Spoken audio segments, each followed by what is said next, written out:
Welcome to another episode of the Strategies for the Workplace podcast.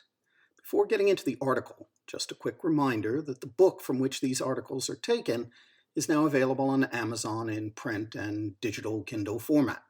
Search for Strategies for the Workplace by Jeffrey Kahn. The book has over 220 articles and is a great way to get all the material without having to wait for the weekly podcasts. And now, on to this week's article. Getting what you need from someone else.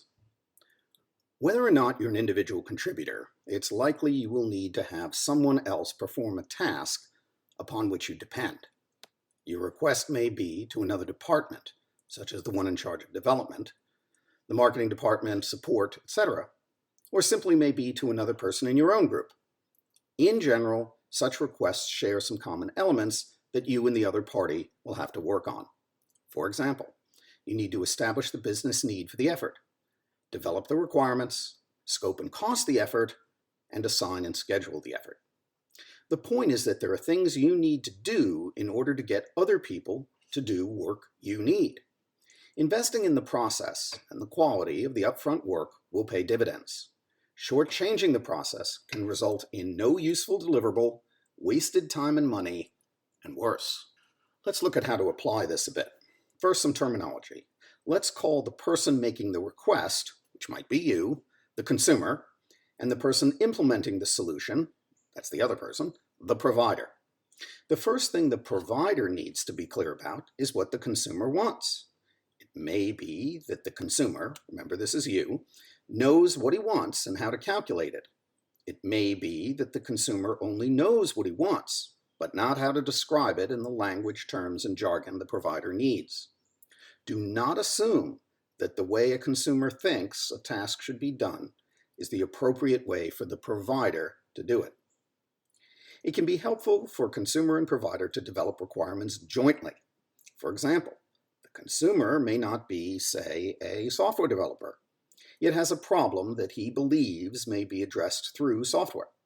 The consumer should focus on describing the solution he seeks and let the software developer think about how to bring it about. Defining the scope as a shared effort of the consumer and provider makes sense because the requirements may have to be iteratively tuned as factors of time, budget, feasibility, and so on are calculated.